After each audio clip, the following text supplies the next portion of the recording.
On a tous notre place dans la société, puis souvent je compare une personne à une lettre ou un cadeau qu'on reçoit. Tu sais, le cadeau, qu'est-ce qui est le plus important? L'emballage ou ce qu'il y a dedans? Ben, une personne humaine, c'est exactement la même chose. Ne nous arrêtons pas aux limitations physiques, intellectuelles ou une différence, peu importe. Allons chercher ce qu'il y a dans la personne.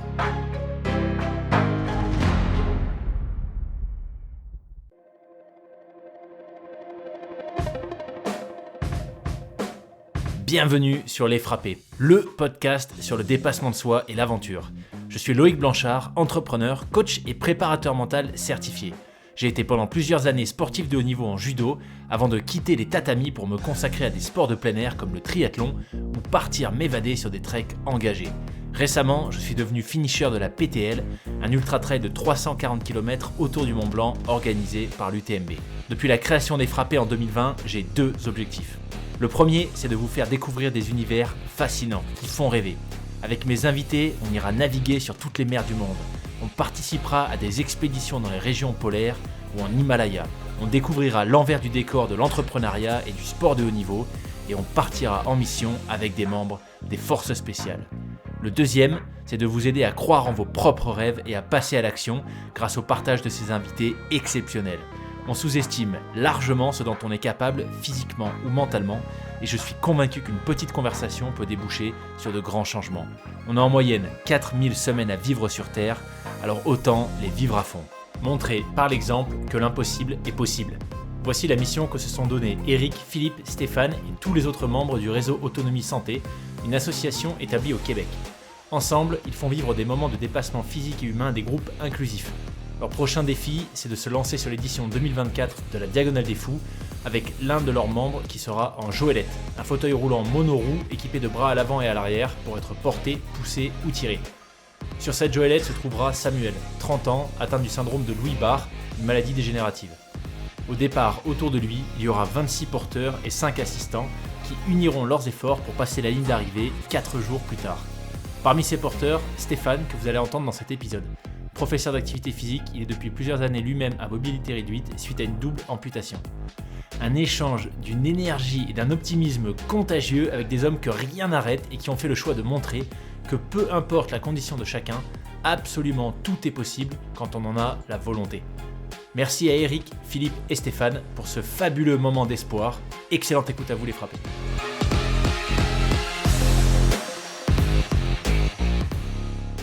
Bienvenue Eric, Stéphane et Philippe sur le podcast. Super content de vous accueillir en direct du Québec. Philippe, t'es au Québec aussi, là t'es en déplacement, mais t'es toujours au Québec? Absolument, oui. Génial, génial, génial. Super content qu'on puisse enfin faire cet enregistrement. Enfin dans le sens où on a échangé il y a un petit moment et puis on avait convenu que ça se fasse à ce moment-là, mais très très cool parce que le projet que vous menez, dont vous allez nous parler, moi je le trouve absolument génial, super inspirant. Et j'avais hâte que vous puissiez nous en dire plus. Donc merci beaucoup à tous les trois d'être là aujourd'hui. Merci Loïc de nous accueillir et de nous avoir invités. Avec grand plaisir. Ce que je vous propose, comme vous êtes trois, pour qu'on ait une bonne idée de qui fait quoi, c'est un petit round de présentation. Eh ben, écoute, moi je veux bien me lancer, Loïc, si Philippe et Steph, vous êtes OK là? Ben Ouais. oui. Bon. Bah écoute, moi c'est Eric Sévélec. Donc en fait, je suis cofondateur de l'organisme RAS, Réseau Autonomie Santé. Et puis notre organisme s'est donné comme mission de participer ou d'organiser des événements sportifs, mais en équipe inclusive, donc équipe composée avec des personnes ayant une incapacité physique ou intellectuelle et d'autres qui n'en ont pas. Donc là, on a décidé de partir notre plus gros projet qui est de participer donc à la Diagonale des Fous en Joëlette en octobre 2024 avec notre capitaine courage Sam et nous serons 26 porteurs pour essayer de franchir cette fameuse ligne d'arrivée de la Diag. Si, petite parenthèse, mais s'il y en a qui sont peut-être pas trop familiers, une Joëlette, qu'est-ce que c'est exactement? Une Joëlette, ben, c'est un produit français, Loïc. C'est fabriqué en France. Et je vais le vulgariser, c'est comme une chaise porteur avec une roue. Donc, c'est un fauteuil roulant monoroue avec des longs bras en avant et des longs bras en arrière. Donc ça permet de faire des randonnées, ça permet de faire des courses. C'est un outil intéressant, multifonctionnel et puis assez confortable pour la personne en situation de handicap. Super. Et donc la roue, Sous le elle est siège, positionnée sous le siège, hein, c'est ça? ouais.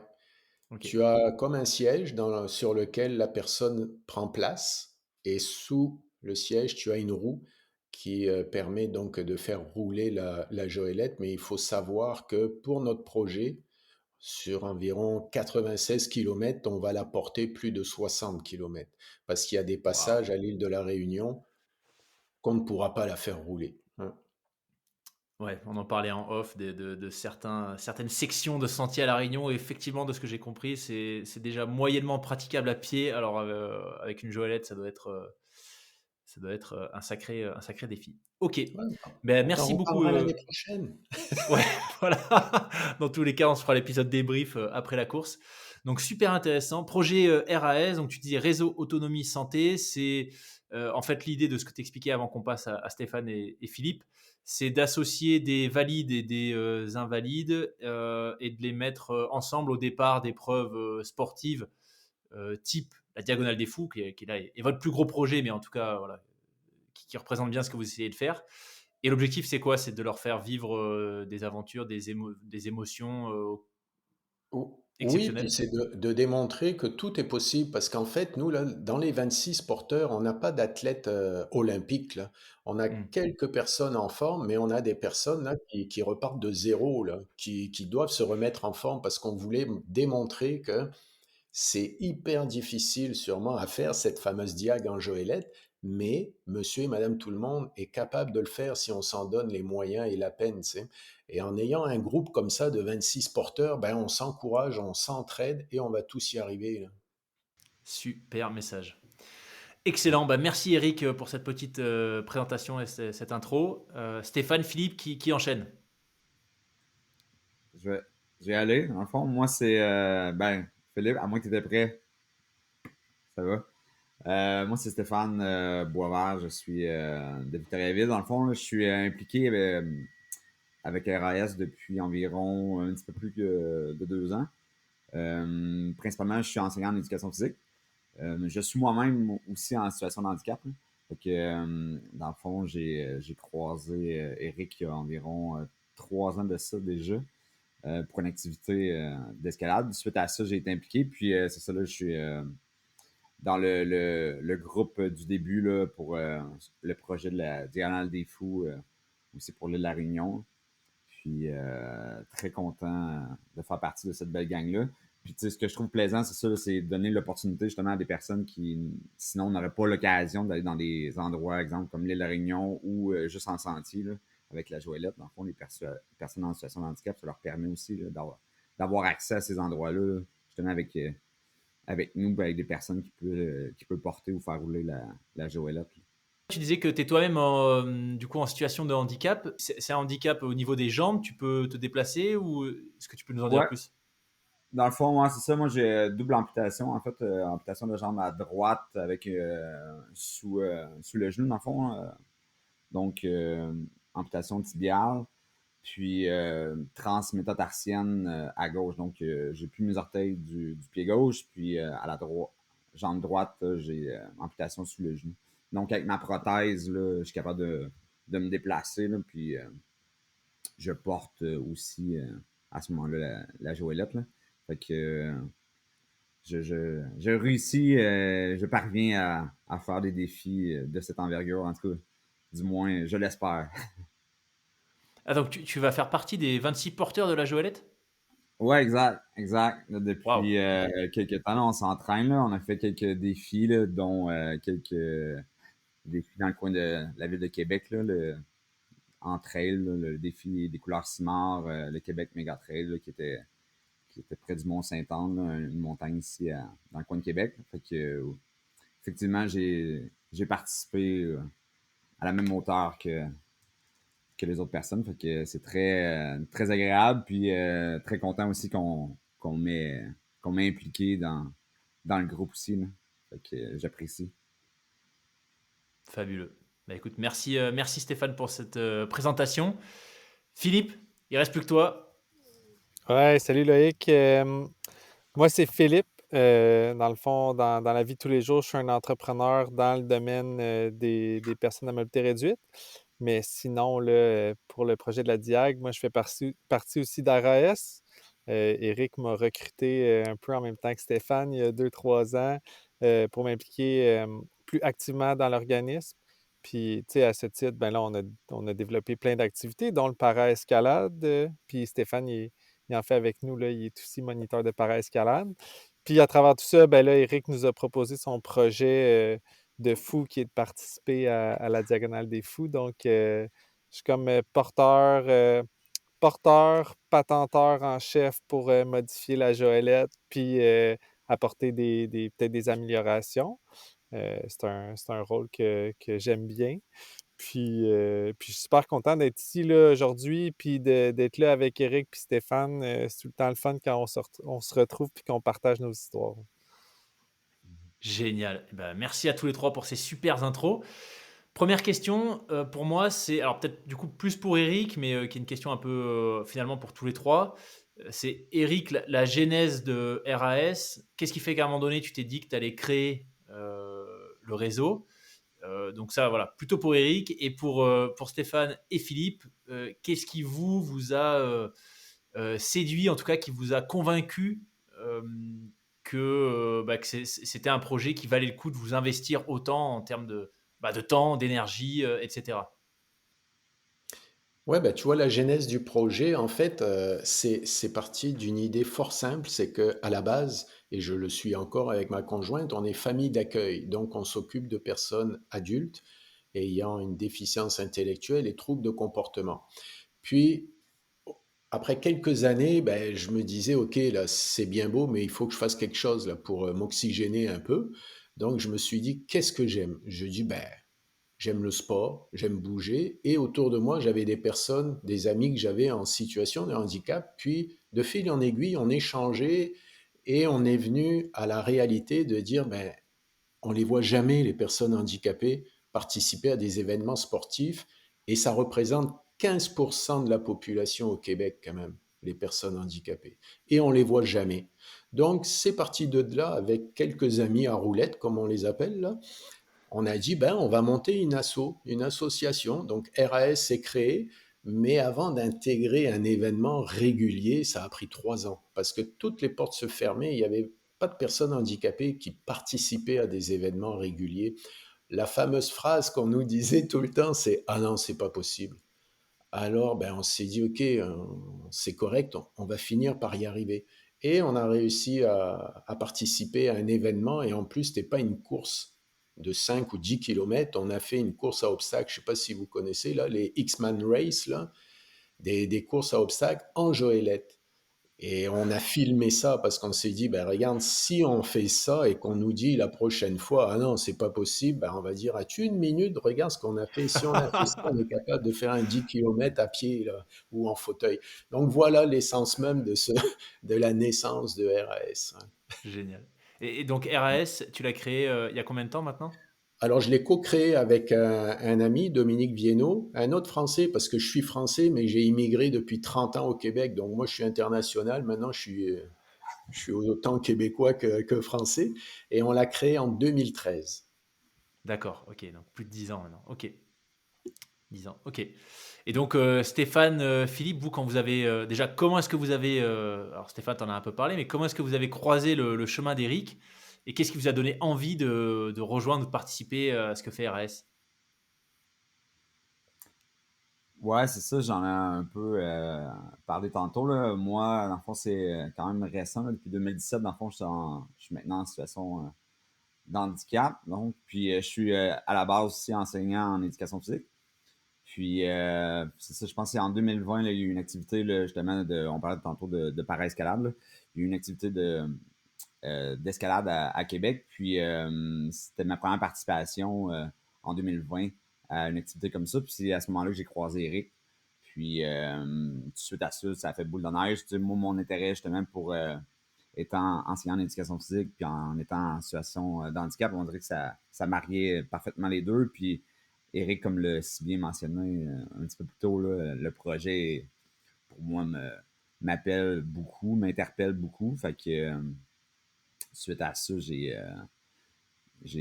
été impliqué avec le RAS dans le CA. Puis suite à ça, Eric m'a parlé du projet. Puis je venais de faire un défi aussi de randonnée. Fait que je me disais que je me considérais probablement en mesure de peut-être y participer. Puis fait que suite à ça, j'ai décidé de faire le grand saut et de m'embarquer dans ce si beau projet, ce si fou projet. Fait que avec des passionnés aussi, là, ça aide tellement. Là, en étant un groupe de 26, puis avec Sam aussi, là, Eric en a parlé un peu tantôt, là, mais Sam, notre capitaine de courage aussi, est super inspirant. Fait que tous ces éléments-là là, te donnent une grande motivation aussi à le faire, t'entraîner, puis le réaliser justement pour lui, Sam, et pour nous aussi là, à ce moment-là dans le projet. Là. Mm. Ouais, on va en parler de Samuel, justement bah, pourquoi Samuel et comment est-ce que le projet se construit autour de sa situation. Mais toi, Philippe, la rencontre avec RAS, ça s'est passé comment du coup? Ouais, c'est ça. Moi, Eric, on s'est côtoyés à travers quelques activités impliquant des personnes à mobilité réduite. Puis je pense que Eric, puis je vais m'avancer un peu pour Stéphane, je pense que c'est ça aussi, mais je pense qu'il est arrivé au bon moment pour nous proposer de participer à RAS. De ma compréhension, puis Eric, tu me corrigeras, mais j'ai l'impression qu'il tenait un peu l'organisme à bout de bras, puis il avait besoin d'un nouveau souffle, puis il a embarqué une gang de joyeux lurons comme nous. Puis, c'est vraiment une question de timing. Pour moi, c'est toujours important, tu sais, en tant que citoyen, d'être impliqué. Éric m'a dit: «Regarde, on a des projets avec RAS, puis on aimerait ça te compter parmi, les administrateurs». Puis, c'est difficile à expliquer, mais je trouvais que le timing était bon. Je trouvais qu'Éric, en soi, c'est un porteur de projet très inspirant, toujours souriant, toujours, accueillant. Puis, juste à partir de ça, ben ça m'a inspiré. Puis après ça, dès le premier CA, deuxième CA, des activités qu'on a faites toutes ensemble, ben là, la gang, m'a complètement séduite. Puis, je dirais que je suis super content d'avoir joint RAS. En plus de ça, ben là, il m'arrive avec un projet comme la Diagonale de Fou qui est comme, la cerise sur le sundae, là. Puis c'est cool parce que tantôt on parlait des valeurs d'RAS, puis tu sais, les valeurs sont très en ligne avec les miennes. Puis dans ce temps-là, ben tu sais, c'est pas, tu sais, Éric, Stéphane, Denis puis Jean-François, tu sais, on fait ça bénévolement, puis moi, je mets presque autant de temps que dans mon boulot, de tous les jours, mais c'est pas un poids, tu sais. On sait qu'on fait quelque chose de bien, puis qu'on aide les gens, puis dans ce temps-là, ben, c'est facile de donner puis de participer. Hmm. Ouais.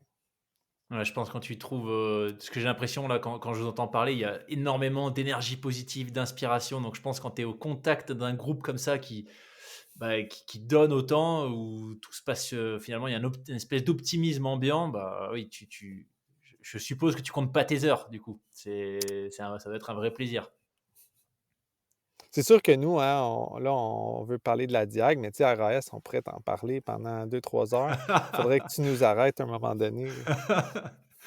En tout cas, on va parler de quelques-uns des projets, mais juste avant ça, Philippe, donc toi, tu disais, vos chemins avec Eric sont croisés plutôt du fait de ton activité professionnelle, c'est ça? Donc toi, tu es Ouais, déjà. exact. Est-ce que tu peux nous en dire plus sur le business que tu as monté? Ouais, ben moi, je suis un fabricant de fauteuils roulants. Mais spécialisé pour la course à pied. Donc, ça s'appelle les fauteuils Cartus. Puis, c'est comme des fauteuils à 3 roues qui permettent vraiment aux utilisateurs de soit participer à des courses, que ce soit des courses organisées ou des courses, des jogging ou tu sais, des courses dans un parc ou peu importe. Puis aussi d'avoir accès au plein air. Le fauteuil permet une utilisation facile dans des sentiers relativement accessibles. Puis dès qu'on arrive plus dans des trails ou des montagnes, bien là, c'est là que la joëlette prend tout son sens. Fait que nous, on est comme l'étape d'avant, là, quand on veut juste sortir avec toute personne à mobilité réduite. Là, des fois, on associe beaucoup ça au handicap, mais il ne faut pas oublier les personnes aînées, certaines personnes avec déficience intellectuelle que ben, après 500 mètres ou 1 kilomètre d'effort, ben, eux autres, leur journée est terminée parce qu'ils sont tannés, tu sais. Puis au final, ben, notre clientèle, c'est pas juste les personnes qui prennent place dans le fauteuil, c'est aussi l'entourage, les amis, la famille. Tu sais, moi, j'ai beaucoup de parents que ça leur permet de vivre leur passion avec leur enfant qui, Hmm. normalement, laisserait chez eux ou bon, et cetera, là. Fait que c'est comme ça. Puis ultimement, ben là, Éric, s'était procuré un fauteuil pour l'organisme. Puis là, de fil en aiguille, ben là, on a vu qu'on avait des atomes crochus. Puis là, à partir de ça, ben là, on a une entreprise qui avait acheté des fauteuils, qui en a prêté à notre organisme. On a démarré les courses inclusives, tu sais, qui a fait beaucoup de retombées positives pour la communauté autour de... Surtout Victoriaville, là, RAS, c'est très centré autour de Victoriaville, là. Je sais pas, Eric, as-tu des choses à ajouter? Non, Victoriaville, pour te situer, Loïc, puisque toi, C'est ce que j'étais en train de tu as regarder. vécu un peu à Montréal. Bon, ben, c'est entre Montréal et Québec, c'est à mi-chemin. Ouais. Voilà, ok. Bon, petit point géographie, s'il y en a qui veulent aller voir Victoriaville, je ne connaissais pas. Ok, donc Cartus, ça c'est ton activité, Philippe. Alors, je vois un point qui m'interpelle là. Je vois sur la présentation du fauteuil 2 records Guinness. C'est quoi Ouais. ça? En fait, on en a 3. Tu sais, il faut dire que, bon, la machine aide, mais les coureurs aussi derrière ça, sont exceptionnels aussi. Donc, quand on a parti ça, ben moi, j'avais des coureurs d'élite qui étaient intéressés à comme repousser des nouveaux records parce que souvent, les gens qui courent en fauteuil Cartus, surtout les coureurs d'élite, je trouve, ils me disent souvent qu'ils découvrent une nouvelle facette de leur sport parce que ça leur permet de partager leur passion avec quelqu'un qui n'a pas nécessairement la capacité de courir. Puis, parmi ces coureurs-là, ben, il y en a un qui est allé voir les records Guinness, puis s'est dit: «Crime, marathon, demi-marathon, je pense que je suis capable de les battre». Fait que, initialement, on avait les 4. On avait demi-marathon, marathon, on avait le 100 kilomètres le plus rapide, il l'a fait en 13 heures, puis la plus grande distance parcourue en 24 heures, il a fait 185 kilomètres en poussant le fauteuil. Fait que, ouais, vraiment, c'était vraiment intéressant. Puis même les marathons, demi-marathons, on a eu les records initiaux quand on les a essayés. Puis là, finalement, un autre athlète du Québec qui s'appelle Julien. Initialement, c'est Sébastien Roulier. Julien aussi, là, un jeune coureur d'élite qui a repoussé le demi-marathon. Il l'a fait en 1h19 en poussant un fauteuil. Puis Waouh! il y avait la marque du marathon. Son meilleur, c'est 2,49. Puis finalement, on a appris il avait été battu ce printemps 2,35, mais dans des conditions favorables, au sens où entre le départ et l'arrivée, il y avait comme un dénivelé Ah oui, négatif. Fait que, d'accord. tu sais, ça facilite, mais ça reste que bon, félicitations à cet athlète-là, là. Mais on se doute que si Julien poussait dans les mêmes conditions, il y aurait des bonnes chances de rivaliser avec ce record-là. Ouais. Génial. En tout cas, Ouais. c'est un argument qui interpelle, hein. Quand on est sur la page du produit, qu'on voit deux records Guinness, on se dit: «Ah tiens!» OK. Mais tu sais, en toute honnêteté, là, les records, c'est important parce que ça donne la crédibilité au produit. Puis là, on associe ça à ce que c'est facile à pousser puis manœuvrer. Mais ultimement, tu sais, l'essence de ce projet-là, c'est un projet humain, là. Fait que les échanges Oui. puis les partages, à mes yeux, ont beaucoup plus de valeur que ces records-là. Mais Mmh. pour monsieur, madame, tout le monde, ça reste impressionnant. Mmh. Super, bah, écoute, je mettrai le lien, vers Cartus. Tu distribues en Europe aussi, hein, c'est ça? On livre partout dans le monde. Là, tu m'as bien eu parce que je voulais pas tant parler de Cartus, puis je voulais parler d'RAS. Mais oui, On peut vous laisser, les gars, hein, ouais, Stéphane, c'est vous ça. avez commencé, nous. J'ai Non, comme mais je trouve que essayé, c'est intéressant, tu vois, par j'ai rapport au essayé contexte de de comment est-ce que vous l'éviter. êtes croisés, par rapport aux valeurs, à l'engagement, ce qui fait que, tu vois, ce qui fait que Philippe, Stéphane, Eric, vous vous retrouvez dans ce projet-là. Il y a pas juste le projet, il y a des choses en amont, des choix, par Absolument. exemple, Moi, entrepreneuriaux.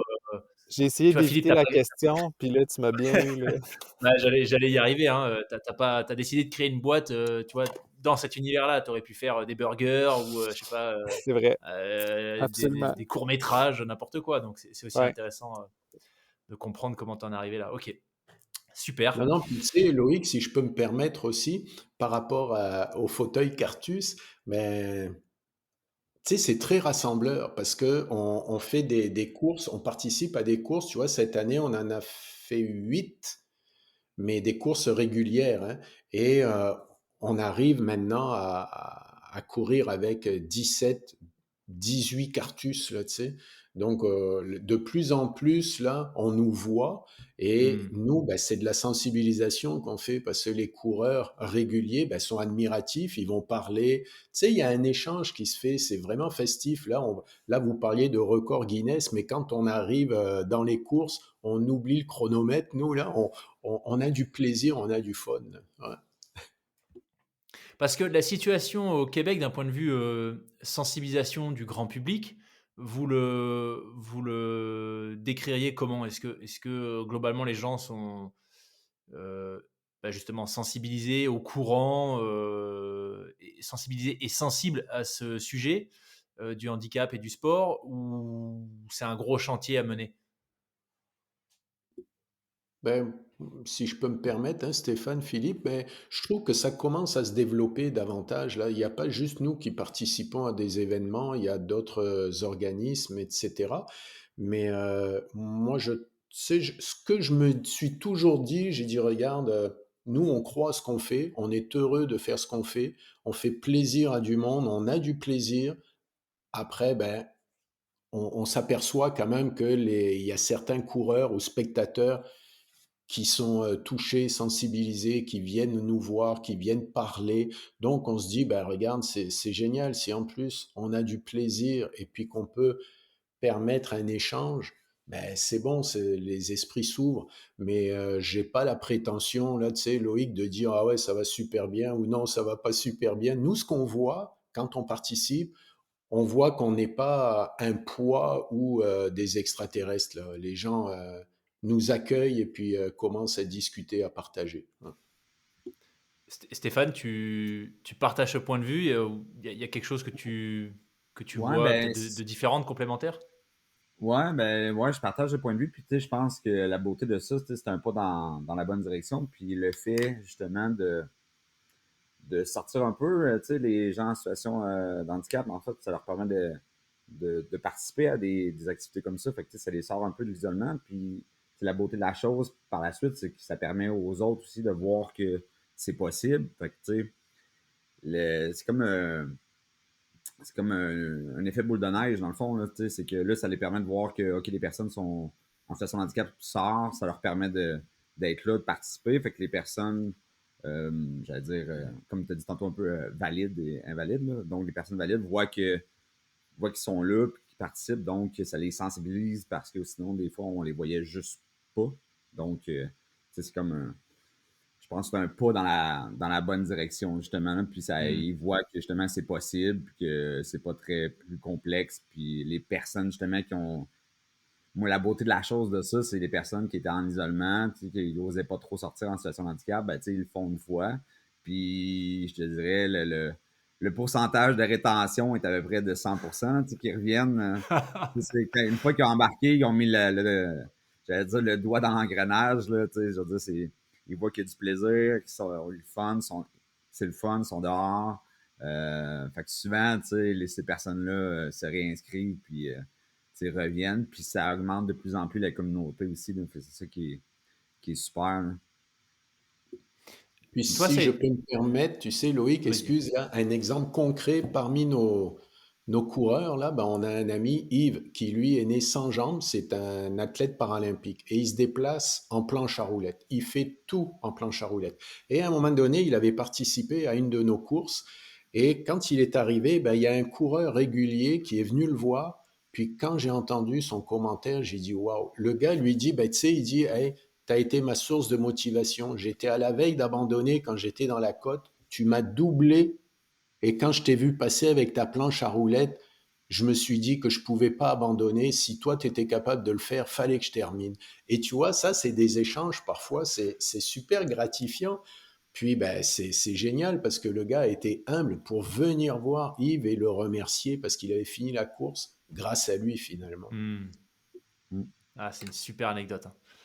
Super anecdote. Et j'ai jamais eu l'occasion en France, je ne sais pas si vous êtes connecté avec des organismes ou des associations en France qui font à peu près ce que vous faites avec RAS, mais j'ai pas souvenir d'avoir vu, j'ai pas fait non plus 300 000 courses, mais sur des courses des personnes en joëlette ou en fauteuil type Cartus. Mais je pense que effectivement, dans une situation où c'est un peu compliqué à une étape de la course, alors que en réalité on a le plein potentiel physique, on a son plein potentiel physique, on a ses deux jambes, etc. Se retrouver là visuellement en face de soi avec quelqu'un qui n'a pas cette chance et qui pour autant se bat et persévère dans l'épreuve, ça doit mettre un bon coup de boost. Ouais, ça doit mettre un bon coup de boost, Ben, je tu sais, pense. moi, j'ai fait les deux. Là, je cours moins, mais j'ai fait les deux. J'ai fait des courses toute seule, puis j'ai fait des courses en Cartus. Puis toutes les courses que j'ai préférées, c'est ceux en Cartus, parce que d'un, il y a l'échange, il y a le partage. Puis après ça, ben, il y a le regard des autres coureurs, puis il y a la foule. Tu sais, quand tu cours toute seule, là, la foule, ben, à part si tu connais quelqu'un, puis tu vas l'encourager, ton passage, il passe inaperçu. Mais quand tu es en Cartus tout le long de la course, là, tu es porté par l'ensemble de la foule, puis je veux dire, c'est inspirant, c'est vraiment, c'est une autre expérience, c'est différent. Puis l'idée de partager aussi, c'est quelque chose de spécial aussi, là. Ouais. Ouais.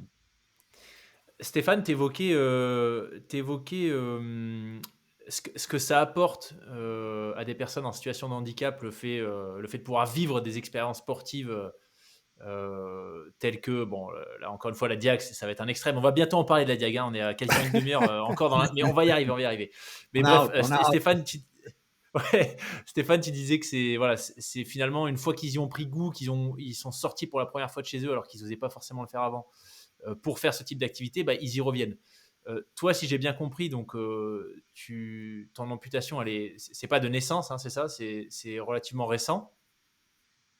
Ouais, c'est en 2017. Ok. Et est-ce que tu es passé par le schéma que tu décrivais ou au début il y avait cette phase où tu n'osais pas nécessairement ou pas forcément tu vois, sortir pour faire de l'activité physique. Enfin, est-ce que tu as vraiment eu cette expérience que tu décrivais de peut-être un peu un repli sur soi social une fois que le handicap est arrivé et puis après une fois que tu as goûté, que tu as découvert ce type d'expérience comme le propose le réseau Autonomie Santé, bah là, boum, clairement, ça t'a ouvert complètement de nouvelles portes. C'est ce que tu as vécu aussi? Ouais, ben, un peu différent parce que, tu sais, mon parcours personnel, tu sais, étant donné qu'avant 2017, j'étais quand même, comme je disais tantôt, ben, en fait, je suis encore là, un enseignant en éducation physique. Puis, Ouais.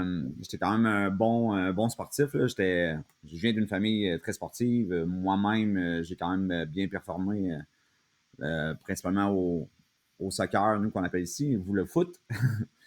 Donc, tu sais, c'est ça, je savais, tu sais, je savais la portée que l'activité physique puis le sport Ouais. m'amenait au niveau, oui, physique quand j'avais mes deux jambes, mais aussi l'aspect mental. Donc, en réadaptation, tu sais, j'ai été assez proactif tu sais, un des premiers réflexes que j'ai eu, c'était de voir les disciplines paralympiques quand j'étais dans mon lit d'hôpital pour voir qu'est-ce que je pourrais faire.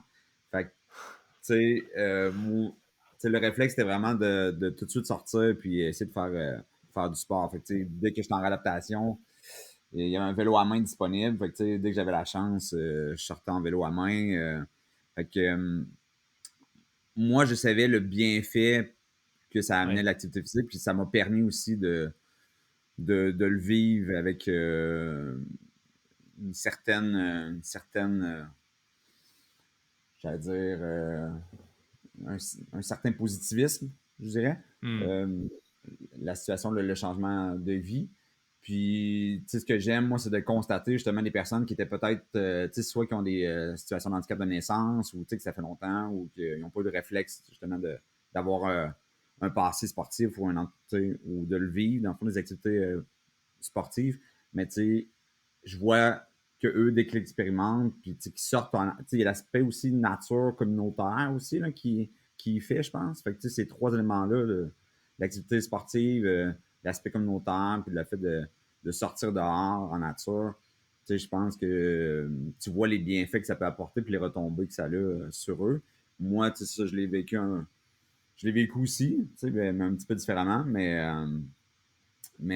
ouais, tu sais, ça reste que c'est tellement des beaux éléments de sport puis l'activité qui permettent justement de la, de la santé physique, mais aussi la santé par la suite mentale qui fait aussi avec ça, là. Hmm. Ouais, bien sûr. Bien sûr, bah écoute, super intéressant.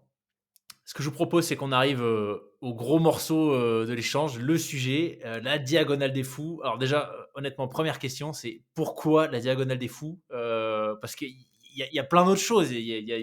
Voilà, enfin, c'est une épreuve qui est déjà incroyablement difficile quand on l'a fait en solitaire, en pleine possession de ses moyens, etc. J'en parlais un peu avec Eric en off. Mais l'affaire en Joëlette, là, c'est clair que c'est un défi d'une autre envergure. Donc, pourquoi cette course en particulier? Ben, en fait, Loïc, là, moi, j'avais vu en 2017 Philippe Croizon Mhm. participer. Donc, Philippe Croizon, qui est quand même toute une personnalité en France, là, qui avait participé avec une gagne à la Diag des Fous en Joëlette. Puis, j'avais trouvé ça profondément humain. J'avais mis le côté sportif vraiment à part. Puis, je me suis dit, bah, c'est ce que je veux faire. Puis, quand j'ai fait mes recherches, je me suis gratté la tête, j'ai dit, es-tu sûr? Parce que et après réflexion, je me suis dit, bah, quitte à faire un trail, pourquoi pas n'en faire un complètement fou et extrêmement exigeant, et le tout en Joëlette, puisque déjà à l'époque, ben, 2013, on avait créé RAS, donc la Joëlette, on en avait une, je savais ce que c'était, mais ça a pris quand même pas mal d'années pour réunir 26 porteurs assez capotés, comme on dit, pour participer à cet événement-là. Mais donc, vois-tu, depuis 2017, je caresse ce doux rêve de participer à la Diag en Joëlette, et on va pouvoir le faire 7 ans plus tard, en 2024.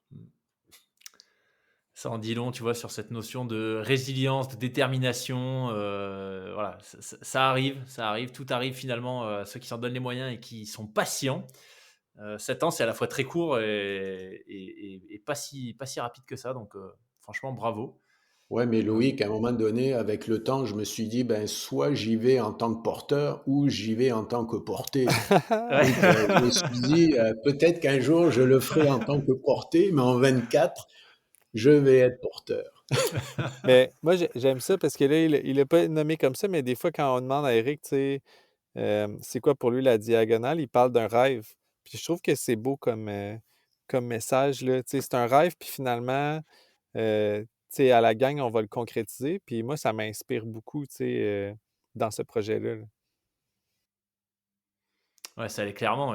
Encore une fois, hein, enfin, toute personne qui fait un peu de trail, un peu de sport, qui a déjà entendu parler de la diagonale, c'est une épreuve qui impressionne.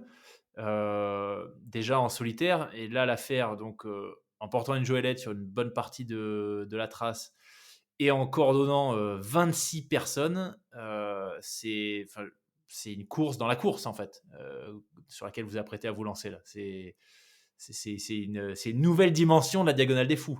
Parce que 26 porteurs, pour qu'on se rende compte, donc j'imagine, c'est 26 porteurs parce qu'il y a des relais, c'est ça, vous ne serez pas 26 à vous suivre du début à la fin. Comment vous l'avez, si c'est déjà clair pour vous, comment est-ce que vous les répartissez, ces porteurs? C'est plusieurs équipes qui vont faire chacun une section, ou c'est un système de rotation un peu non-stop? Comment ça va s'organiser? Ben, si je peux me permettre, dans le fond, c'est ça, on est déjà en préparation depuis quelques mois par rapport à ça. Puis, tu sais, c'est ça, c'est une bonne préparation en amont, dans le fond, qu'il y a à faire. Tu sais, concrètement, c'est des duos, dans le fond, qu'on crée des binômes avec par rapport à la. Puis là, on essaie quelques binômes, dans le fond, on essaie des combinaisons de binômes avec les entraînements, la pratique, dans le fond, puis les courses qu'on a fait dernièrement. Puis là, après ça, c'est de voir, tu sais, on se donne environ, habituellement, tu sais, c'est dépendamment des binômes, là, mais tu sais, dès que le premier a une certaine fatigue, après ça, il y a un relais qui se fait. Donc, on se relaie comme ça, à la suite, un à la suite de l'autre, chaque binôme. Puis, avec ça, tu sais, il y a des entraînements, dans le fond, qui sont préparés depuis quelques mois, puis encore une fois, jusqu'à la date, dans le fond, quasiment un an, jour pour jour, là, mais jusqu'à l'année prochaine, dans le fond, il va y avoir des Ouais. entraînements une fois par mois là, qu'on a cédulé aussi, et d'autres courses aussi à faire. Parce qu'on va mettre en application un peu ces binômes, des ajustements, les communications.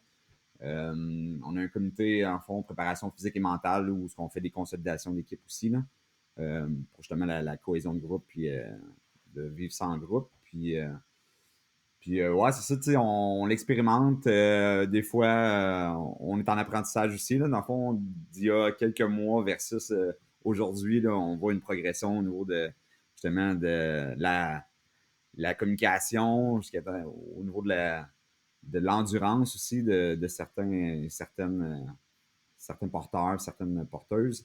Fait que c'est ça, c'est un processus qui est en chemin, qui donne bon espoir parce que ça va quand même super bien. Dans le fond, la dernière course qu'on a fait il y a quelques semaines, là, ça avait super bien été, là. Puis, tu sais, c'est bon signe, là, on commence avec le sourire, puis on finit tous avec le sourire. Fait que déjà là, c'est une bonne chose, là. Je sais pas si les gars, si vous voulez ajouter quelque chose par rapport à ça. Ouais, moi, j'aimerais juste ça ajouter aux gens qui nous écoutent, tu sais, quand on parle de porteurs, tantôt on a présenté la Joëlette, là, mais nous, on a adapté la nôtre. Puis, dans le fond, ce qui arrive, c'est qu'il y a une personne à l'avant puis à l'arrière qui a un harnais qui est accroché après la Joëlette. Fait qu'il se retrouve à porter. Puis après ça, ben souvent, typiquement, il va y avoir des personnes de chaque côté qui vont aider à porter, mais aussi, tu sais, conserver le ballon parce que ça réagit un peu comme un pendule, là. Puis c'est quand même assez exigeant parce que quand on pense à Sam plus la Joëlette, Éric, tu me corrigeras, mais je pense que c'est autour de 150, 160 livres là, tout ensemble. Puis tu sais, tantôt, Alors, Loïc, tu parlais de pardon, je suis Ouais, désolé, il Ah, va des Philippe, falloir livres, juste ouais, les livres, c'est des ouais, kilos, soit en hein? kilo, ouais. là. Pour que je fasse la conversion, Je pense que c'est 75 kilos à peu près, 70-75 kilos. Ben, Euh, le poids de la Joëlette, si je me trompe pas, c'est 24-25 kilos, si je me trompe pas, là. Et Sam, euh, parce qu'il y avait un poids quand même à ne pas dépasser, parce qu'on s'entend, Ouais. pouvait pas peser 100 kilos, là. Donc, Sam, désolé, je vais te le dire en livres, Loïc, tu vas convertir, mais il fait 117 livres, hein. Donc, en Ok. kilos, je suis désolé, Donc il ça va falloir fait que tu fasses. 53 kilos. Bon, ben c'est ça. Donc, lui, là, c'est comme un boxeur professionnel, là. Chaque mois, on le pèse, là. On- Et il dépasse le poids, il doit faire un régime. Non, c'est pas Donc vrai. Samuel, en gros, à peine moins de 55 kilos. Et la Joëlette, vous avez dit, c'est une vingtaine de kilos, c'est ça? C'est à peu près ça, ouais, ouais. Ah ouais, donc c'est... Ok, ouais, quasiment Mais tu vois, 80 il va kilos. falloir, Loïc, que je regarde quand même. Je vais demander le poids de la Joëlette, mais je pense que ça fait 24 kilos, je crois. Ouais, D'accord, ouais. ouais. Punaise. Ok, et donc ça, ouais, donc entre 75 et 80 kilos à porter. Et donc tu disais, les modifications que vous avez apportées, c'est que les harnais devant et derrière, en fait, tout le ouais. poids, enfin, la roue va servir à quelque chose ou la plupart du temps, elle sera en l'air et le poids sera réparti sur les harnais? Non, c'est ça. Dans le fond, quand on fait rouler la roue, c'est vraiment plus facile, puis il y a une partie du poids qui est comme sur la roue. Mais quand on arrive dans des sections techniques ou des montées, typiquement, on ne servira pas de la roue, tu sais, dépendamment comment le terrain est accidenté ou etc. Donc, nous, on s'entraîne exclusivement à porter parce que c'est la situation la plus difficile. Puis un peu comme on va à la salle de gym, puis on lève des poids, ben on s'entraîne déjà dans des conditions plus difficiles en s'attendant à ce qu'on soit prêt à la diagonale. Puis Et tantôt, donc tu les harnais, parlais. pardon, Ouais, vas-y. Philippe, juste sur ce point-là pour que ce soit clair, j'ai plein de questions. Tu vois, techniquement, comment vous l'avez fait? Les harnais, en Ouais. fait, ils viennent se prendre où? Au niveau des hanches, c'est ça? Ou sur les épaules? Non, on a eu une recommandation de Patrick de RAJ, qui a une très grande expérience au niveau de la Diagonale des Fous en Joëlette, qui nous a recommandé des harnais d'escalade. Nous, typiquement, là, c'est un harnais de Petzl aux Ouais. épaules. Fait que, tu sais, un baudrier torse.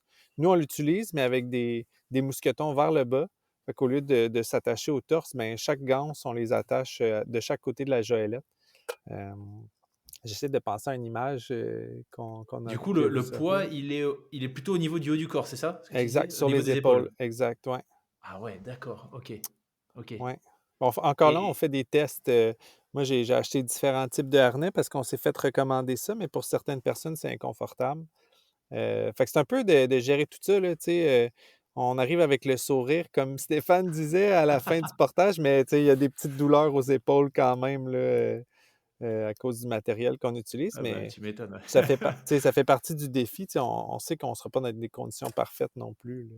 Hmm. Non, parce qu'en fait, tu sais, comme on n'est pas les premiers à participer à la Diag en Goélette, puis Philippe l'a mentionné, on ne peut pas arriver comme ça, fanfaronner en disant, et nous, on s'inscrit. Non, non, il faut passer des étapes. Et là, on est passé par RAJ, qui est Réunion Aventure Goélette, donc qui nous a accepté. Donc, on va participer à leur côté et c'est eux qui nous ont dit comment adapter la Goélette. Ouais. Parce que D'accord. depuis toutes ces années, les Goélettes sont adaptées de la même façon. Là. Mais comme dit Philippe, ben, on va essayer peut-être de trouver une autre solution au niveau des harnais ou alors ben, on va se doper puis on va cavaler dans les sentiers. Là. Ouais, parce que ça fait. En plus, le poids, je suppose qu'il n'y a pas beaucoup de sections vraiment plates sur la diagonale des fous. Donc, ça veut dire qu'il y a, en fait, il y a une énorme partie du poids qui va être répartie, enfin, oui, qui va être plutôt sur l'un des deux porteurs.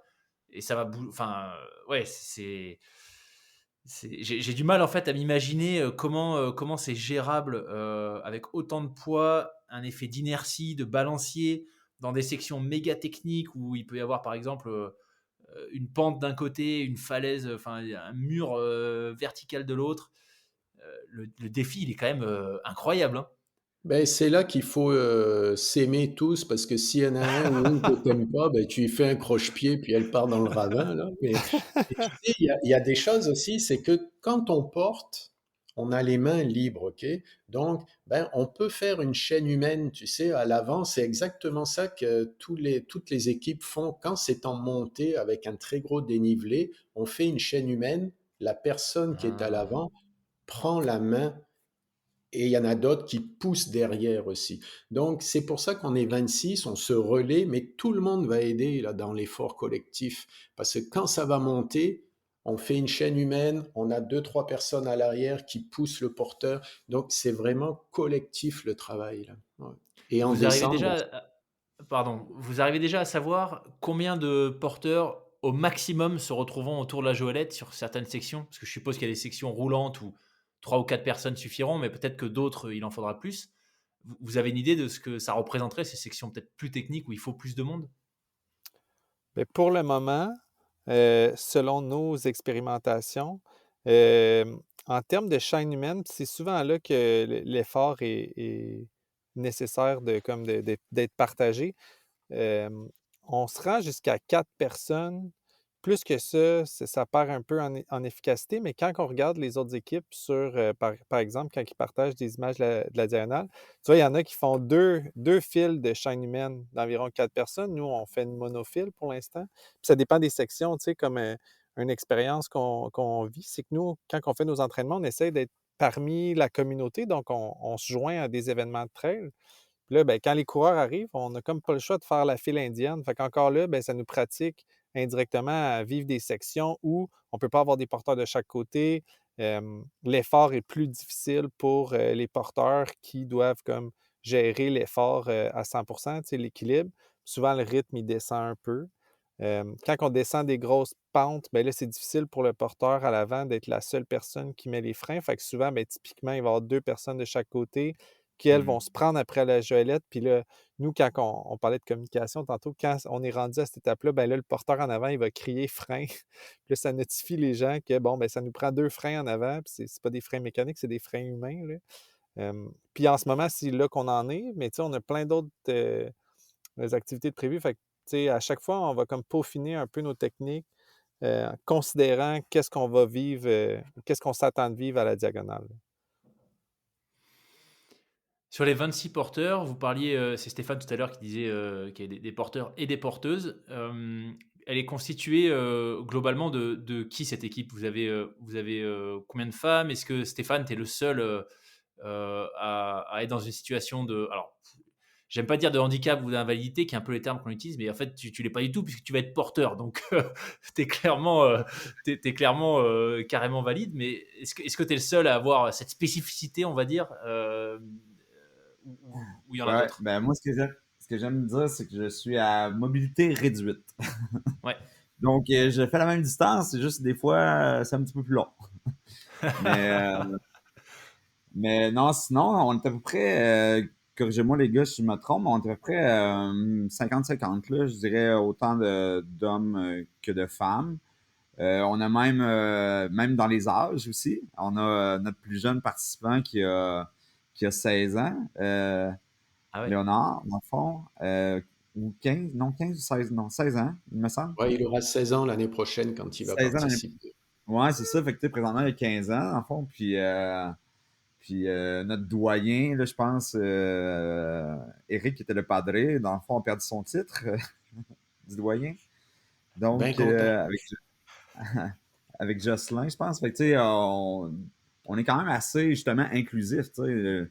L'objectif de RAS, c'est d'être le plus inclusif possible. Puis, tu sais, je pense que c'est un reflet de nos participants, tu sais, autant d'hommes que de femmes. Moi qui est en mobilité réduite, Léonard qui a 15 ans actuellement, qui va avoir 16 ans l'année prochaine. Euh, Jocelyn, je pense que c'est notre plus vieux Jocelyn participant. aura 67 l'année prochaine. Tu sais, Ok. fait que, ouais, c'est un peu le portrait de nos valeurs qu'on veut démontrer, donc être inclusif. Fait que on prêche par l'exemple. Ouais. Ce qui est particulièrement inspirant et qui rend le message encore plus fort, en tout cas de mon point de vue un peu extérieur. Samuel, qu'est-ce qui fait que pourquoi Samuel? Est-ce que c'est la rencontre avec Samuel qui a amené du coup peut-être Eric à la décision que ce soit la Diag parce que c'était aussi un rêve à lui ou comment tout ça s'est imbriqué? Comment est-ce que vous en êtes arrivé à dire ok c'est Samuel qui sera dans la Joëlette? Ben, si je peux me permettre, ben déjà, Samuel participait à beaucoup de nos événements de course. Donc, ses parents, on côtoyait ses parents, on côtoyait Samuel, puis il remplissait un peu tous les critères parce que Samuel a une maladie dégénérative. Puis, ce Samuel-là parlait souvent de mort, ok? Parce que là, Samuel, lui, il aura 30 ans quand il va participer à la Diag et son espérance de vie était jusqu'à l'âge de 15 ans. Donc là, c'est du surplus pour lui. Mais c'est vrai, hein, les gars, hein, vous m'arrêtez si je dis des bêtises, mais il parlait toujours de mort, mort, mort, mort. Et depuis qu'il a intégré le groupe pour la Diag, il parle plus de mort. Il dit, hey, c'est quand la prochaine activité?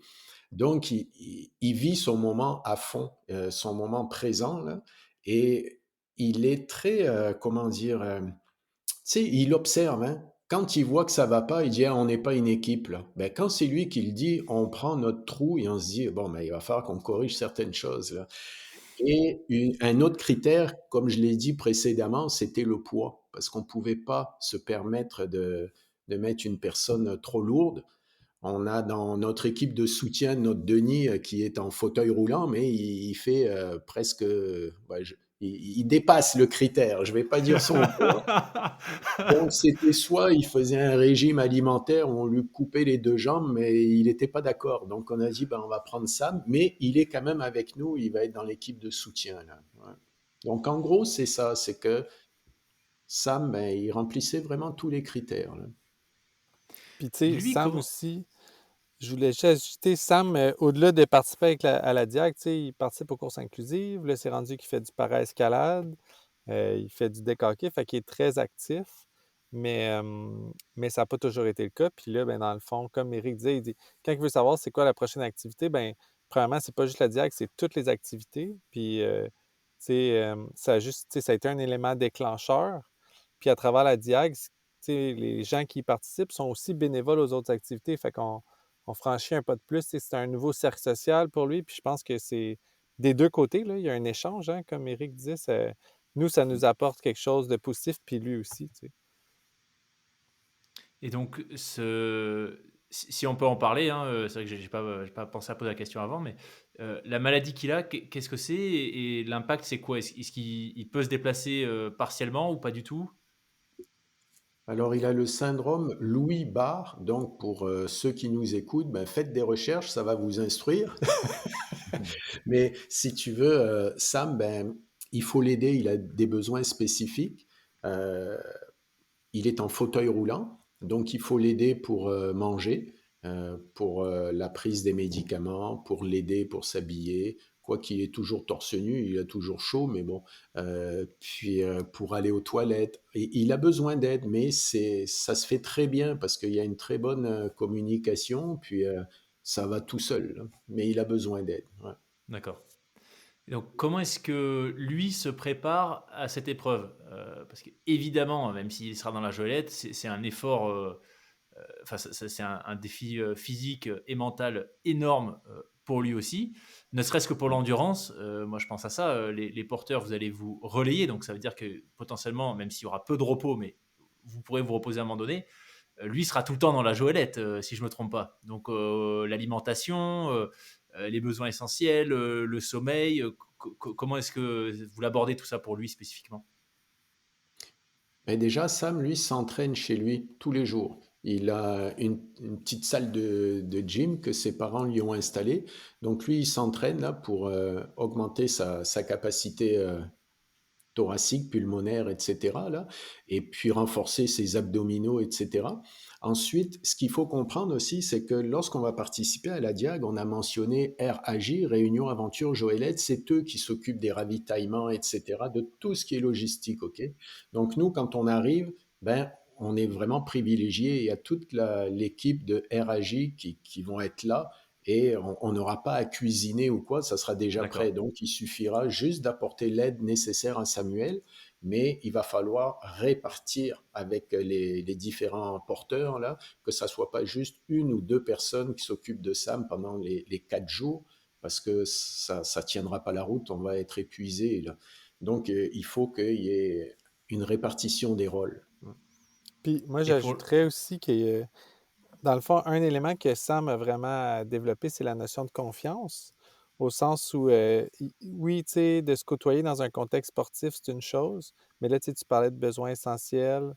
Je pense que Sam, tu sais, puis ça, moi, je vois comme une amélioration d'activité en activité, mais il faut vraiment qu'il développe la confiance, puis il y a des liens qu'il y a plus avec certaines personnes que d'autres, mais à la Diac, c'est tout le monde qu'il va falloir qu'il ait comme qu'il soit assez à l'aise pour l'assister, tant pour manger que tu sais, pour ses besoins. Fait que, tu sais, ça, c'est un gros élément qui est quasiment important pour tout le monde. Tu sais, tantôt, on parlait de portée, de frein, de chaîne humaine. Ben, je veux dire, il faut qu'entre coéquipiers, on se fasse confiance. Puis je dirais que tu sais, ça aussi, c'est quelque chose qu'on développe là, à toutes les sorties, dans le fond. Pour Non, le sommeil, vous avez déjà une stratégie qui est plus ou moins établie, notamment pour lui. Est-ce que le schéma un peu classique quand on le fait en solo, c'est finalement de quand même très peu dormir. Est-ce que ça va être votre approche aussi pour essayer de gagner du temps, même si évidemment la notion de chrono, enfin vous êtes au-delà de ça, vous c'est l'humain, c'est l'inspiration à travers une réalisation sportive incroyable, mais est-ce qu'il y a quand même une stratégie autour du sommeil que vous avez déjà déterminée?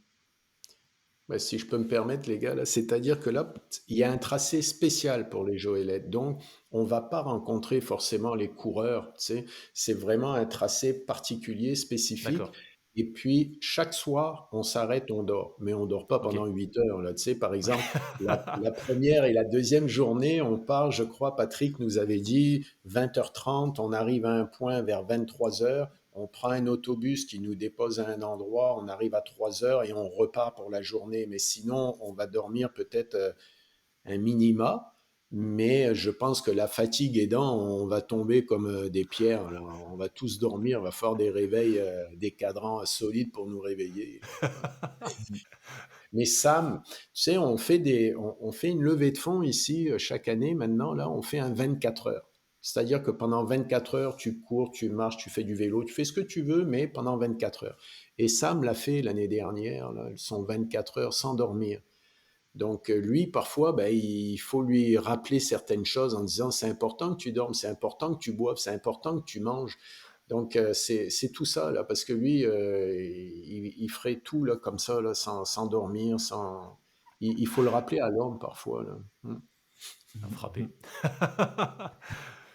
ben, comme on dit à la Excellent. blague, des fois, on avait le droit de l'échapper une à deux ou trois fois, mais, Ouais. mais c'était la blague. Puis, tu sais, Et pour toi, ajouter à ça aussi, notre dernière course, on l'a fait, tu sais, on a débuté de nuit aussi. qu'on avait fait, là, on est parti à 3 heures de la nuit, justement, pour se mettre dans des conditions un peu d'instabilité. Donc, on l'aborde un peu cet aspect-là de fatigue ou Ouais. zone d'inconfort, justement, pour se préparer, dans le fond, à justement être là-bas. Là. Toi, Stéphane, tu l'abordes comment cette épreuve? Parce que, enfin, c'est quand même, tu vois, c'est un terrain qui est réputé super technique. Ta situation à mobilité réduite bah, fait que voilà, tu as une complexité à gérer en plus. Enfin, c'est quand même vachement impressionnant de se dire, encore une fois, tu vois, c'est déjà avec ta situation de mobilité réduite, c'est un défi incroyable, mais y aller en tant que porteur avec la responsabilité de faire partie des 26 qui vont assister Samuel, euh, c'est quand même super impressionnant. Donc, est-ce que toi, tu dirais qu'il y a une valeur un peu particulière dans ton cas, tu vois, spécifiquement, euh, Ouais. avec cette diagonale? Ouais, en toute honnêteté, c'est sûr que j'ai une petite anxiété, angoisse à ce niveau, effectivement. Je m'en cacherai pas. Je l'ai partagé aussi à certains, comme à Eric Kitty, dans le fond, là, il y a quelques moments, j'avais une certaine anxiété. C'est sûr que dernièrement, moi, j'ai réalisé un défi personnel, dans le fond, pas l'été passé, mais l'autre, qui m'a donné une certaine confiance, justement, que je pouvais être, dans le fond, surtout mon souhait, c'est d'être un participant en, en intégralité, dans le fond, de tout ça, et non d'être un poids. C'est un peu l'anxiété, puis puis les doutes aussi que j'avais, mais tu sais, je pense que avec les dernières activités dans la course qu'on a fait, ça a été quand même assez révélateur pour moi. Là. C'était un peu Ouais. ce qui m'a donné la confiance puis le go pour continuer. Là. Justement, j'avais dit à certaines personnes la course qu'on avait fait cet été au début juillet, là, c'était pour moi, c'était le moment décisif. Là, si je poursuivais ou je préférais me retirer. Puis finalement, j'ai été capable de le compléter. Donc, suite à ça, là, je me suis embarqué à fond. Puis ben, j'étais déjà embarqué à fond, là, mais ça m'a donné la confiance de donner le go. Puis de voir vers l'avant et non plus en arrière. Puis d'y aller avec une confiance là, pour la suite des choses. Ouais. C'est quoi Mais cette oui, épreuve que tu as réalisée en solo qui t'a fait un bon boost de confiance? c'est que c'est la traversée de la Gaspésie, c'est le SIA, c'est le Sentier international des Appalaches, le GR1, qui est officiel depuis 2015. Ici en Gaspésie, c'est une longue randonnée de 650 km que j'ai Ah fait ouais. l'été 2022. Puis Eric, d'ailleurs, est venu faire une petite section avec moi là, parce que j'ai amassé des fonds pour des organismes. Là, puis, dans le fond, j'avais amassé des fonds pour RAS. Fait que Eric était venu faire un petit bout. Là. Fait que, tu sais, le fait de le compléter, de le réaliser, ça m'a donné une confiance. Ça m'a démontré que, tu sais, que j'étais capable encore de réaliser certains défis quand je me lançais puis que je me focusais sur ça. Fait que c'est suite à ça, justement, d'ailleurs, qu'Eric m'a approché pour la diag, là, vu que je pense qu'il est venu avec moi, puis il l'a expérimenté. Il m'a dit OK, c'est correct, il peut faire partie de la gang. Ouais, tu m'étonnes. 600 km, t'as dit? 650 km? 650, ouais. Waouh. Fait Et que, donc là, tu étais en sac à dos avec ta prothèse sur les 650 km. ouais, exactement. Dans le fond, mon sac à dos, ma prothèse, mon chien, dans le fond, qui l'a fait avec moi. Fait que, puis là, Waouh. j'ai de la famille qui m'a accompagné, des amis, puis Eric, dans le fond, des amis aussi, dont Eric, qui faisait partie de RAS, là, qui m'a accompagné aussi sur certaines sections. Fait C'était que quoi suite à ton... ça, Pardon, vas-y. ouais, ouais. Non, mais c'est ça, c'est suite à ça que là, je me suis lancé dans le projet. Puis, tu sais, là, évidemment, après ça, c'est une chose de le réaliser seul, mais de le réaliser en équipe. Après ça, ça a été l'événement de cet été là, qui m'a donné la confiance aussi de poursuivre, de le faire aussi avec la gang. Hmm. Puis la gang aussi, là, tu sais, est super là, tu sais, c'est comme on le disait au début, là, tu sais, tout le monde a un peu les mêmes valeurs, l'ambiance est le fun, on a toujours du plaisir, c'est souriant. Fait que, ça aide aussi à se motiver puis à être puis à se donner la motivation aussi de poursuivre. Là. C'est un effet de groupe. Là. Ouais, Puis si ouais, je une peux, vraie si je émulation. peux ajouter, tu sais, Stéphane, c'est sûr qu'on le voit quand il a sa prothèse, là, qu'il y a une amputation, mais quand il participe, tu sais, pour que les auditeurs, ce soit clair, il porte vraiment également que tout le monde. Puis si c'était pas de sa prothèse, on ne le saurait pas qu'il y a une amputation, là. Puis je pense que, comme qui dit, la première sortie, je pense que la personne qui avait le plus de doutes, c'était Stéphane. Mais l'équipe a été comme complètement abasourdie par la force qu'il y avait. Autant, tu sais, il y a une difficulté à porter devant, mais plus derrière. Puis encore là, Stéphane portait devant, derrière. Je pense que tous les coéquipiers avaient confiance quand il était avec lui. Fait que, tu sais, on parle d'invalide, valide. Moi, tu sais, Stéphane, moi, j'ai aucun doute à sa capacité à se joindre à nous, là. Il était super fort. Puis je me permets de renchérir parce que c'est drôle la perception des choses. Hein. Quand Stéphane était venu, Stéphane, tu Ouais. étais venu à un moment donné me parler, tu sais, de tes doutes. Puis moi, j'avais été tellement surpris parce que pour moi, j'avais aucun doute, tu sais. Donc, j'étais surpris même quand Stéphane m'avait partagé ses doutes, sa réflexion quant à sa participation. Est-ce que je vais être capable? Est-ce que je vais être un poids? Je m'étais jamais posé cette question. Moi, ça m'a surpris parce que j'ai dit, ben, s'il y en a un sur qui je doute pas, c'est lui, tu sais. Donc, c'est Ouais, drôle, là. ouais, Mais non, non, Stéphane, c'est... Ouais, Puis en plus d'être un bon porteur, c'est un maudit bon gars, là. Donc là, on est en train de se flatter, mais c'est Caroline. vrai, là. On a une belle équipe, mais C'est Stéphane, solide et très, très bon médiateur pour l'équipe aussi. Puis, tu sais, on n'en a pas trop parlé, tu sais, de la composition de notre équipe. Oui, c'est 50-50 hommes-femmes, mais il faut aussi comme mentionner la disparité de notre groupe. Fait qu'on a des coureurs de trail qui sont expérimentés, on en a qui ont fait des 160 km, mais on en a aussi qui ont eu la COVID longue, qui sont partis de l'inactivité. Puis cet objectif-là de diagonale les a motivés à reprendre leur santé physique en main. Puis déjà, là, maintenant, on voit des progrès énormes. Puis je pense que ça encourage tout le monde. Fait que oui, on a quelqu'un qui a une amputation, euh, mais on a toutes sortes de personnes qui se sont ouais, rassemblées autour de ça. Puis, tu sais, personnellement, moi, je vais le dire, là, tu sais, Eric, il a fallu qu'il me convainque d'aller à la diagonale. Puis j'étais là, ouais, moi, je veux comme inspirer les gens, je veux créer une communauté, mais le projet de la diag me rejoint moins. Mais là, maintenant que j'ai fait des entraînements avec la gang, tu sais, je comprends, tu sais, la richesse de ce projet-là. Puis je te dirais que c'est mes autres coéquipiers qui m'inspirent à poursuivre, puis j'ai envie de vivre cette expérience-là avec eux, vraiment.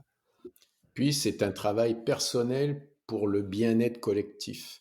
Parce que comme je le dis à toute la gang, on a chacun nos caractères, nos têtes de cochon. Ben, non, mais c'est vrai, il faut mettre toutes nos affaires de côté pour le bien collectif si on veut y arriver. Il y a des choses qui ne nous... Tu sais, on n'est pas d'accord avec certaines interventions, ben on va le formuler, mais intelligemment pour construire quelque chose de fort. Parce que notre objectif, c'est de démontrer, comme on l'avait mentionné depuis le début, que tout est possible pour monsieur et madame tout le monde, mais sans donner les mmh. moyens, là. Est-ce que Samuel, du coup, lui, il se positionne un peu en chef d'orchestre dans le sens où il est entouré de porteurs, mais peut-être moins dans le feu de l'action. Où il peut avoir peut-être ce regard un peu externe et vous dire, ce que tu signalais tout à l'heure, je crois, Eric, hein, attention, là, on perd l'esprit d'équipe. Attention, là, il y a peut-être une communication qui est plus, qui devient, je sais pas, trop négative. Ou il a ce rôle aussi, lui, de un peu de garde-fou, ouais, de chef d'orchestre pour les 26 porteurs. Ah ben, il prend le rôle. Ouais, Il s'affirme. génial. Génial. Et Eric ou Stéphane, je ne sais plus lequel des deux, vous parliez de levée de fonds que vous avez réalisé. C'est Eric quand tu nous parlais du challenge sur les 24 heures. Ça fait partie des sujets que j'essaie d'aborder maintenant parce qu'on m'a fait plusieurs fois le retour en me disant bah, c'est super, c'est récits d'aventure, d'expédition, de gens qui se dépassent. Mais concrètement, comment est-ce qu'ils font financièrement? Donc bah, je vous pose la question. RAS, en tout cas un projet comme là, la Diagonale des Fous, à 26 personnes. avec une joalette modifiée, etc. Ça représente quel budget environ? Ben, en fait, on est 26 porteurs. On a Sam, donc l'équipe est constituée de 27 personnes. Puis à côté, on a 3 personnes en soutien logistique. C'est-à-dire, tu sais, la logistique pour eux, ça va être quand on va être sur place à l'île de la Réunion. Bon, ben, aller faire. En fait, ça va être nos esclaves, quoi. Ils vont faire l'épicerie, les courses, comme on dit en France. Euh, Puis il y aura 2 autres personnes à côté, la famille de Sam. Donc en tout, nous serons 32 personnes. Puis c'est un budget d'environ 200 000 dollars canadiens. Waouh, ok. Et ça, les fonds, vous les réunissez, enfin, ça vient d'où? C'est un mélange de crowdfunding, de financement public? Alors, ben, chaque participant a un montant à verser pour la cause, ben, pour le projet. Et puis là, ben, on est en train d'aller voir des futurs partenaires financiers, etc. Puis tous les dimanches, on a repris la messe, on prie très fort. Non, non, on plaisante là, mais c'est sûr que c'est une source de stress, mais on a confiance. Tu sais, là, il y a des chercheurs, hein, Philippe, il va y avoir un projet de recherche sur le projet. On est en train de regarder aussi pour avoir un documentaire, donc tout ça va peut-être permettre de faciliter, de trouver des partenaires financiers. Ouais. Puis au sein de l'équipe, on a fait des sous-comités ou des sous-groupes. Stéphane, d'ailleurs, lui, est plus sur la préparation physique et mentale. Moi, je m'occupe un peu plus avec une équipe là, des communications. Puis il y en a un aussi qui est spécialisé sur les commandites. Fait que, tu sais, contrairement aux athlètes qui ont peut-être un parcours plus solo, là, qui sont tu sais, probablement appuyés par des proches, mais là, nous, on est 27 plus l'équipe de soutien. Euh, Fait que là, ça veut dire ben, qu'on peut peut-être un peu plus se répartir la tâche. Puis là, on commence, mais tu sais, on a un très bon plan de commandite. Puis je pense qu'on a quand même quelque chose de valeur à offrir à ces commanditaires-là. Fait qu'on mise beaucoup là-dessus. Par contre, chaque participant est conscient que si on n'atteint pas nos objectifs, ben, ils vont devoir défrayer les frais de leur aventure eux-mêmes. Mais c'est sûr que nous, tu sais, parce que aller chercher des commanditaires, c'est pas juste pour payer l'aventure, tu sais, c'est aussi une occasion de rayonner. Puis après ça, pour RAS, ben, ça fait des partenaires qui permettent de parler d'inclusion, parler de mobilité réduite, Ouais. qui est souvent pas quelque chose qu'on entend dans le jargon entrepreneurial ou chez les citoyens, on va dire, les moldus qu'on appelle, là, réguliers. Fait qu'on a un objectif aussi euh, d'inspirer les gens à comme considérer un peu plus les personnes handicapées là-dedans. Tu viens de mentionner que Stéphane, son comité, c'est plutôt la partie préparation physique et mentale. Du coup, ça m'amène une question, Stéphane. La partie mentale, comment est-ce que vous la travaillez? Alors, tu as évoqué quelques actions que vous avez fait, où vous partez la nuit, voilà, pour simuler un peu des situations que vous avez retrouvées sur la diagonale. Mais est-ce que tu peux nous en dire plus sur ce qui est mis Ouais, en place pour faire en sorte que ces 27 arrivent fin prêts physiquement et mentalement? exact. Ben, en fait, tu sais, je ne suis pas seul dans ce comité-là. Dans le fond, on est 5 participants. Dans le fond, il y a moi, Jean-Christophe, Sylvie, euh, il y a Dominique, puis Charlotte, dans le fond. Donc, 5 participants. On se réunit, dans le fond, puis l'objectif, c'est de faire un peu des consolidations d'équipe. Donc, on a déjà fait une en avril dernier, où on va aller un peu cibler des objectifs un peu spécifiques là, pour justement aborder soit nos exemples qu'on a eu en avril, le contrat de valeur, donc qui met un peu les bases d'une d'une équipe, en fait, là, sur les choses sur lesquelles sont que tout le monde est d'accord dans l'équipe, puis des choses sur lesquelles on peut aller s'appuyer quand il arrive des événements, en fond, par la suite, ou des petits accros. Donc, on peut aller s'appuyer là-dessus sur notre contrat de valeur. Puis, suite à ça, ben, on en a une prochainement, dans le fond, au mois de janvier, qu'on va en refaire une, qui va être un peu un 12 heures, 24 heures, où on va aller cibler des objectifs spécifiques, justement, de communication, qu'est-ce qu'on s'entend qu'elle va être hyper importante. Se mettre dans des situations un peu d'inconfort, que ce soit la nuit ou on va aller faire des jeux, des activités où justement où on va faire émerger peut-être certaines situations. Puis l'important après ça, c'est d'en parler en équipe, là, de faire des debriefings avec ça aussi, là, pour justement aborder ces situations-là avant où ils peuvent se reproduire là-bas, puis il y a des bonnes chances, mais au moins on va les avoir abordés. Puis idéalement solutionner, mais ça va nous donner au moins une base quand ces situations-là arriveront. Puis sinon, ponctuellement, c'est ça, il va y avoir le 24 heures que Eric a parlé aussi un peu plus tôt, là, qu'on a fait déjà, qu'on va refaire. Fait que tous ces petits moments-là, ces petites situations-là, on en profite justement pour s'assurer puis pratiquer notre cohésion d'équipe, là. Tu viens de me faire penser en termes de cohésion d'équipe et de se mettre dans des situations un peu compliquées. J'arrive pas à retrouver le nom de l'épreuve, mais vous avez un truc là, à Québec, il faut traverser le Saint-Laurent à moitié gelé pour aller à Lévis de l'autre côté en canot, machin. Ça peut être pas mal ça, Toi, non, arrête de Stéphane? faire des recherches, là, c'est pas bon, là, c'est pas bon. Mais vous la connaissez cette épreuve? Vous voyez ce que c'est? Je sais pas à quel point elle est connue. Ouais. Ouais, c'est c'est pas dans l'optique du Carnaval de Québec, là. Je sais plus, je pense parce que j'étais allé à Québec justement Ouais. pour un événement, donc il devait y avoir quelque chose.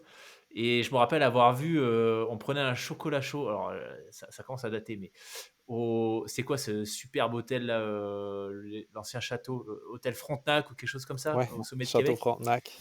Château Ouais. Frontenac. Et je me rappelle avoir vu ces groupes-là qui partaient avec leur espèce de canot en combinaison intégrale en plein hiver, avec la glace qui dérivait sur le Saint-Laurent, il neigeait. Et je me disais, mais qu'est-ce que c'est que ces maboules ouais, ça doit être une bonne épreuve de cohésion, ça. Mais ils appellent Ben, ça le canot à glace. Le canot à glace. Ok. Ouais. je prends ça en Génial. note. Eric, je prends ça en note.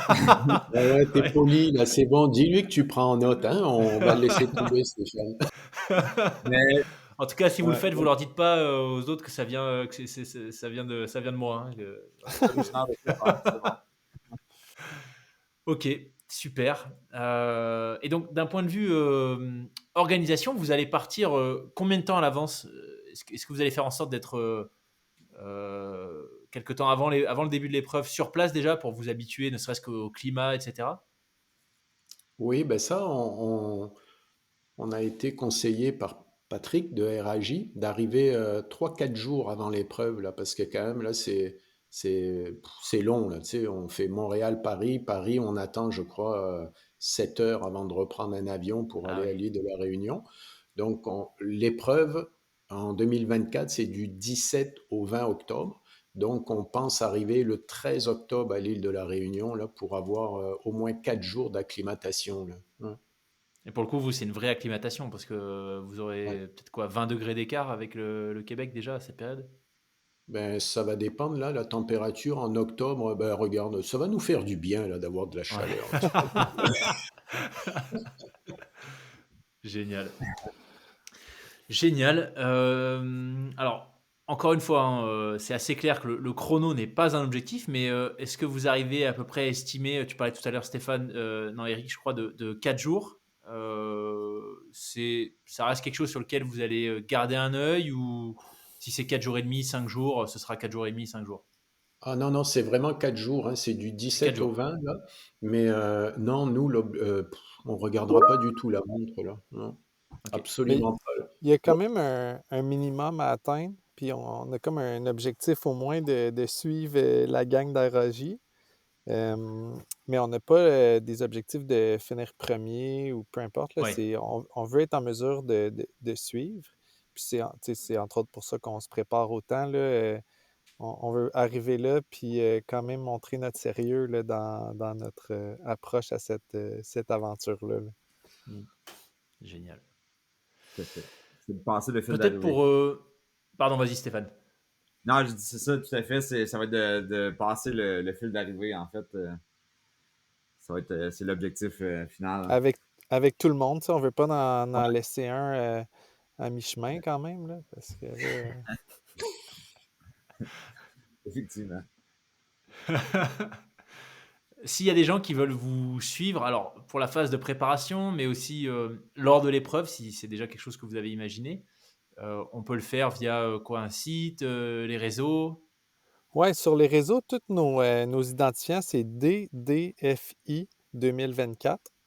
Instagram, Facebook. Puis là, pour l'instant, on a un site web qui est aussi ddfi.com, mais qui n'a pas été populé. Fait que à voir d'ici la diffusion si ça a été populé. Mais c'est sûr que d'ici le défi, là, on va mettre du contenu. Mais la meilleure façon de suivre nos nouvelles, c'est Facebook, Instagram.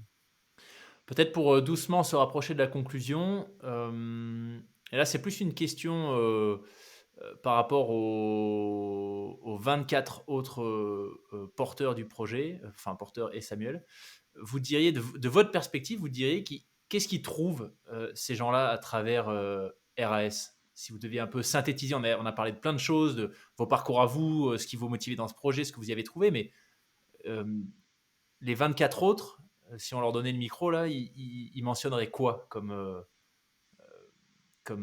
expérience différenciante, ou en tout cas la façon dont le projet les a fait grandir, eux, en tant que personnes?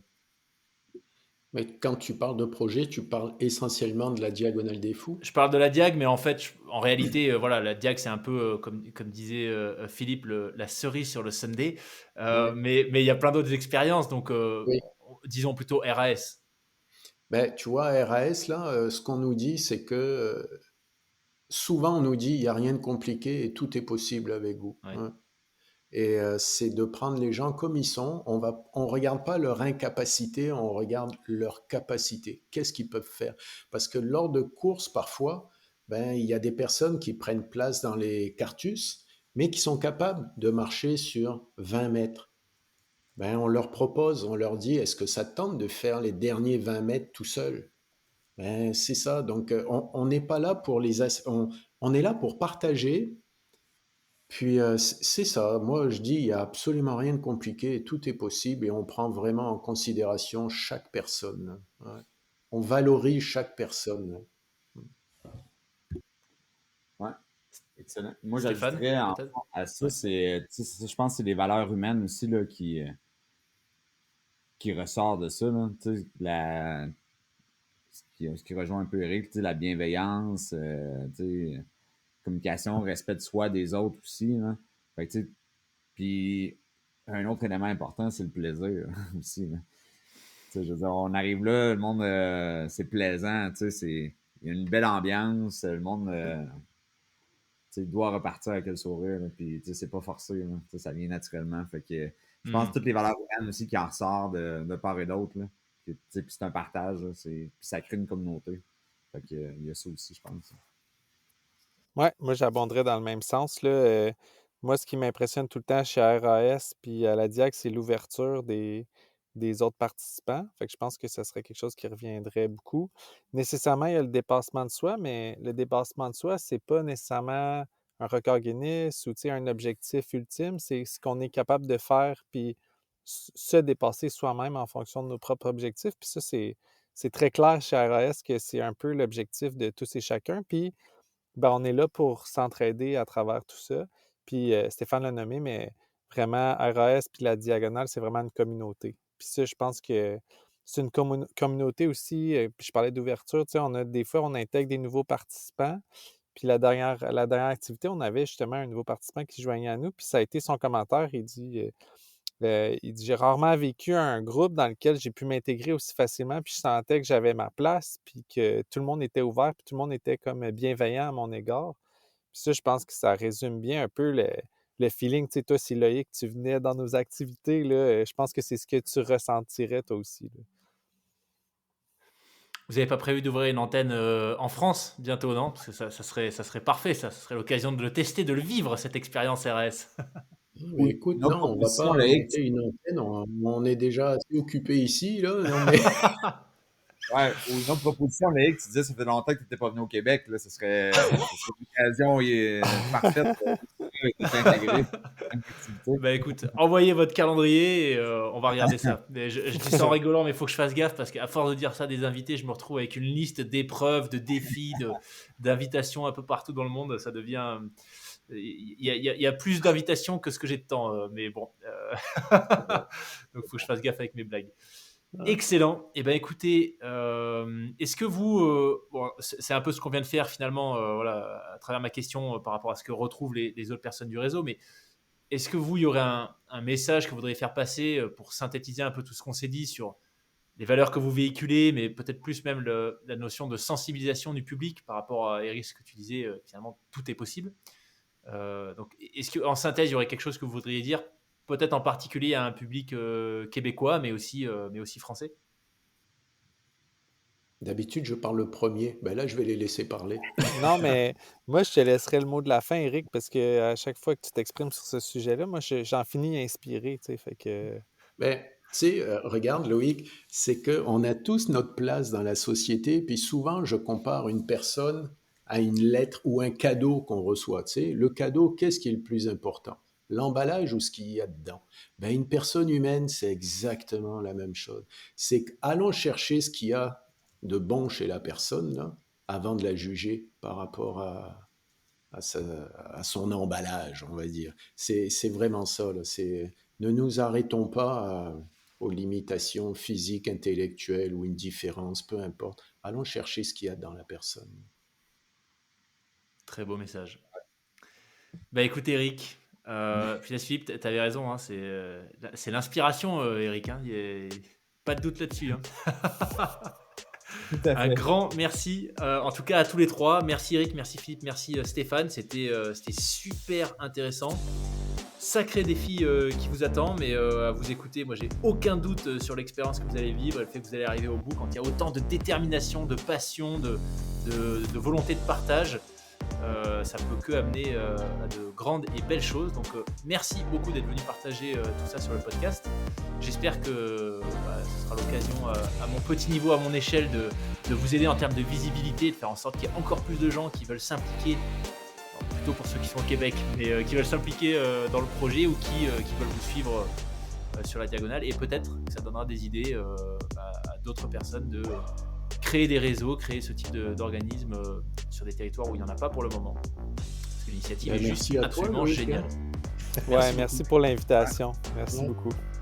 Et comme t'es fort sympathique, hein. On voit que t'es resté un peu à Montréal, toi. Hein. Et ça, tu comprends ça. Hein. Merci beaucoup, les gars. À bientôt. Ça marche. Merci. Au revoir, Loïc. Salut, les gars. Bye.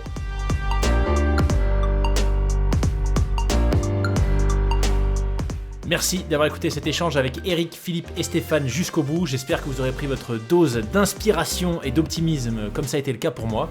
Pensez à partager cet épisode autour de vous, à laisser une note et un commentaire sur votre plateforme d'écoute. C'est la meilleure manière de remercier notre trio québécois pour ce qu'ils ont bien voulu partager avec nous.